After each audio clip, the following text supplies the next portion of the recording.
13 de abril de 2026. O Papa Leão XIV está em Argel, na Argélia, de pé diante de uma basílica construída no coração de um país onde mais de 99% da população é muçulmana. E ele diz com voz firme, algo que parou o mundo por alguns segundos, que cristãos e muçulmanos podem sim viver e trabalhar juntos em paz e harmonia, apesar de todas as suas diferenças. Que essa convivência, quando acontece, é um sinal para o mundo inteiro. Pausa aqui. Agora me responde uma coisa, você acredita nisso? Porque enquanto o Papa falava, dois tipos de conteúdo circulavam simultaneamente nas redes sociais. O primeiro eram os dados da organização Portas Abertas, mostrando que mais de 388 milhões de cristãos vivem sob perseguição. O segundo eram imagens como essas que você provavelmente já viu, listas comparando Jesus e Maomé lado a lado, com versículos do Alcorão apresentados como prova de que o Islã ordena matar, decapitar, terrorizar e enganar não muçulmanos. Uma delas até lista 13 mandamentos do Alcorão para destruir infiéis, com referências de versículo e tudo. Parece irrefutável, não é? Está escrito ali, com número de capítulo e versículo. Mas aqui está o problema. E esse problema é sério o suficiente para mudar completamente o que você vai pensar sobre esse assunto. Essas imagens fazem exatamente o que acusam o Islã de fazer. Tiram tudo de contexto. Vou te dar um exemplo concreto. Uma dessas listas cita o 9 versículo 5 do Alcorão como prova de que Maomé ordenou matar inimigos em qualquer lugar que fossem encontrados. O versículo existe. A tradução parcial está correta. Mas o que a imagem não mostra é o versículo imediatamente anterior e o imediatamente posterior. Quando você lê os três juntos, fica claro que o texto está falando de um contexto específico. Uma trégua que havia sido quebrada por tribos inimigas durante um conflito armado no século VII. É um texto de lei de guerra, não um mandamento eterno para matar qualquer não muçulmano que você encontre na rua. Isso equivale a pegar o versículo do Deuteronômio, onde Deus ordena a Israel que extermine povos inteiros, incluindo mulheres e crianças, e apresentar isso como prova de que a Bíblia ordena genocídio como prática cristã permanente. O versículo existe. Está lá no capítulo 20, versículo 16. Mas nenhum cristão sério diria que isso é um mandamento válido para hoje. Porque contexto importa. E é aqui que as duas imagens que circulam nas redes cometem a mesma fraude intelectual que dizem estar denunciando. Mas vamos com calma. Porque há verdade misturada com manipulação e é preciso separar as duas. Vamos começar pelo que a história mostra. Entre os séculos 8 e 15, em um território que hoje chamamos de Espanha, existiu algo que os historiadores chamam de convivência, com C maiúsculo. Na Al-Ândalus muçulmana, especialmente durante o Califado de Córdoba, judeus, cristãos e muçulmanos produziram juntos uma das civilizações mais avançadas do mundo medieval. Médicos judeus serviam califas. Textos gregos foram traduzidos e preservados por estudiosos árabes. Sem esse trabalho, boa parte da filosofia e da medicina que fundou o Renascimento europeu teria se perdido, mas preciso ser honesto com você, não era um período idílico. Cristãos e judeus pagavam impostos especiais por professar sua fé. Não podiam construir novos templos. Não podiam exercer autoridade sobre muçulmanos. E quando os almohadas chegaram ao poder no século XII, a tolerância desapareceu. Maimônides, o maior filósofo judeu da Idade Média, foi obrigado a fugir de Córdoba por causa da perseguição. A convivência existiu, mas dentro de uma hierarquia real e com interrupções violentas. Ainda assim, o fato histórico permanece. Por períodos documentados, as três tradições coexistiram de forma produtiva. Isso não é mito. É história verificável. E isso responde à pergunta mais importante. É possível? Sim, a história prova que sim. Mas também prova que isso exige condições muito específicas e que essas condições podem ser destruídas rapidamente quando o poder muda de mãos.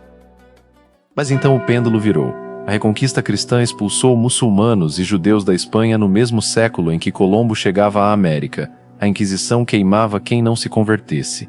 Aqui foi o cristão que perseguiu, usando versículos bíblicos como justificativa.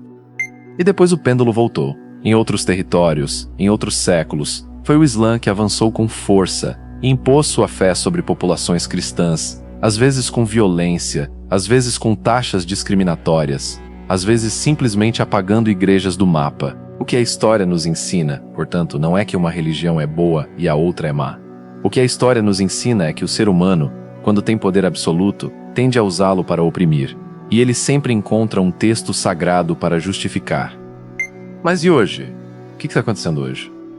Os dados são claros e precisamos olhar para eles sem desviar o olhar. Segundo a Lista Mundial da Perseguição 2026, mais de 388 milhões de cristãos vivem sob perseguição. 4.400 foram mortos por causa da fé só no último período analisado. A maioria dos países no topo da lista tem governos de inspiração islâmica ou forte pressão social islâmica. Afeganistão, Somália, Iêmen, Líbia, Irã, Iraque. Em vários desses lugares, converter-se do Islã para o cristianismo pode significar morte dentro da própria família. Isso é real. Ignorar esses dados seria desonesto. Mas agora vem a parte que as imagens virais jamais vão te mostrar. A perseguição a muçulmanos também existe e é amplamente documentada, só que por outras organizações. O genocídio da minoria Rohingya em Myanmar foi reconhecido pela ONU. Os campos de internamento forçado de muçulmanos uigures na China são monitorados pelo Alto Comissariado de Direitos Humanos da ONU e por organizações como a Human Rights Watch. Na Índia, episódios de violência contra muçulmanos têm sido documentados por organizações de direitos humanos nacionais e internacionais. E o Pew Research Center, fonte secular e apartidária, documenta que tanto cristãos quanto muçulmanos figuram entre os grupos religiosos mais assediados no mundo, dependendo do país e do contexto político. Isso não anula o sofrimento cristão, mas mostra que a narrativa de uma guerra unilateral, onde só um lado persegue, é falsa. Então vamos abrir os livros de verdade. O que diz a Bíblia?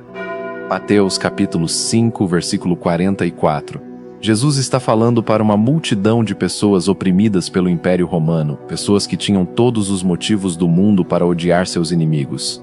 E ele diz: amai os vossos inimigos e orai pelos que vos perseguem. Isso é radical. Não é amabilidade de cartão postal. É uma proposta de quebrar o ciclo. A lógica humana normal diz: se me atacaram, ataco de volta. A lei dizia: olho por olho, dente por dente. E Jesus diz: não. Esse ciclo vai continuar para sempre se você não der o primeiro passo para fora dele. Mas Jesus foi ainda mais longe com a parábola do bom samaritano. Um homem judeu cai ferido na estrada. 2 líderes religiosos judeus, um levita e um sacerdote, passam por ele e não fazem nada. Aí aparece um samaritano, considerado um cão, o inimigo religioso e étnico dos judeus na época, grupos que se desprezavam mutuamente. E é esse samaritano que cuida das feridas, paga a hospedagem e garante que o homem vai ficar bem.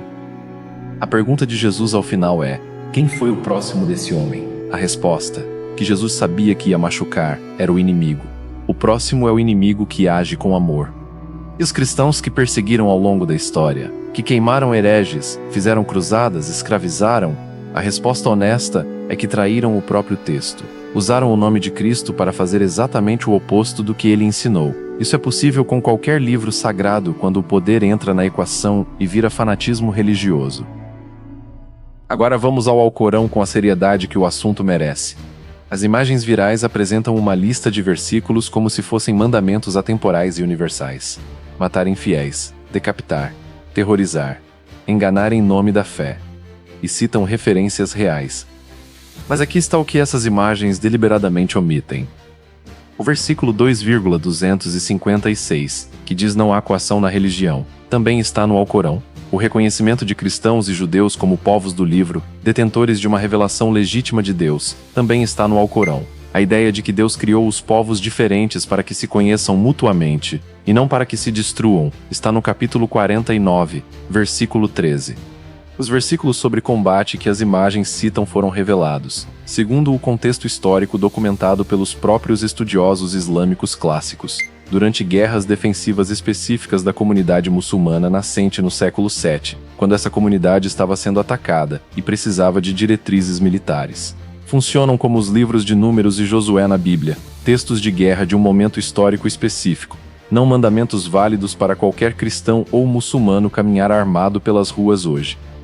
A diferença crucial entre a tradição islâmica moderada e o extremismo não está em qual versículo eles leem, está em como leem. O extremista pega o versículo de guerra, joga fora os séculos de comentário e interpretação da tradição clássica e aplica como lei universal. É exatamente o mesmo mecanismo mental de um cristão extremista que pega versículos do Antigo Testamento para justificar violência ou ódio. E a questão da taquia, a suposta licença islâmica para mentir, que aparece em uma das imagens? A tradição islâmica clássica limita situações de perigo de morte iminente, similar ao que cristãos fizeram durante o Holocausto ao mentir para os nazistas para salvar judeus. Open this door, now! Just a moment. Hurry up! Nenhuma escola islâmica mainstream a interpreta como licença geral para enganar não muçulmanos no cotidiano. Isso é desonestidade intelectual disfarçada de análise religiosa. Então o que isso tudo significa na prática? Existem hoje comunidades ao redor do mundo onde a convivência acontece todos os dias, sem discurso. Em partes da Jordânia, onde cristãos e muçulmanos dividem bairros há séculos. No Brasil, onde a comunidade árabe, em sua maioria muçulmana, convive com a maioria cristã sem tensões estruturais. Em empresas em vários países onde feriados de diferentes religiões são respeitados como política interna. A barreira real não é teológica. A barreira real se chama desconhecimento alimentado por imagens virais que selecionam o pior de um lado e o melhor do outro para criar uma conclusão que já estava decidida antes da pesquisa começar. Quando alguém não conhece um muçulmano de verdade, o rosto que aparece na cabeça é o do terrorista do noticiário.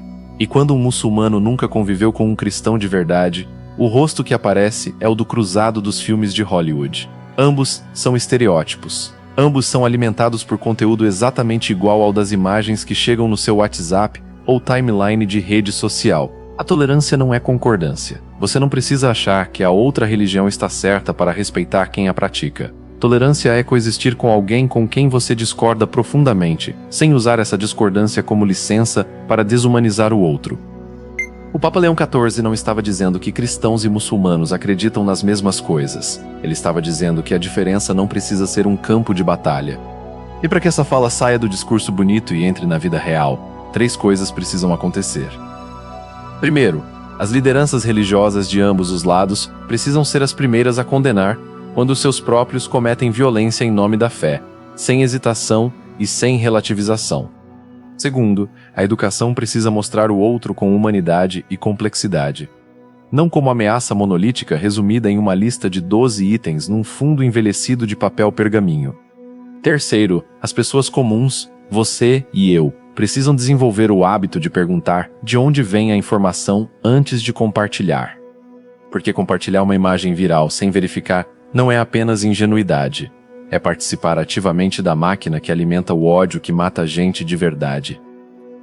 Então deixa eu te fazer a pergunta que fica depois de tudo isso. Você acredita que o problema está na religião em si, nos textos, nos profetas, nas doutrinas? Ou você acredita que o problema está na forma como o ser humano pega qualquer coisa, inclusive a fé, e a usa para justificar o que já queria fazer de qualquer forma? Porque se a resposta for a segunda, então quem fabrica aquelas imagens virais e quem as compartilha sem pensar também faz parte do problema. Não o Alcorão, não a Bíblia, o ser humano que escolhe o que quer ver em cada um desses livros. E isso, paradoxalmente, é a notícia mais assustadora e a mais esperançosa ao mesmo tempo. Mais assustadora porque depende de nós, mais esperançosa pelo mesmo motivo.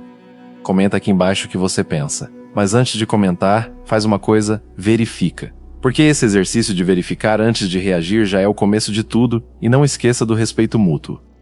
Peço teu like para ajudar a crescer o canal e para que eu possa produzir conteúdos relevantes e de alto nível. O teu like também faz o YouTube entender que este vídeo é importante e assim distribuí-lo para mais pessoas. Até o próximo vídeo.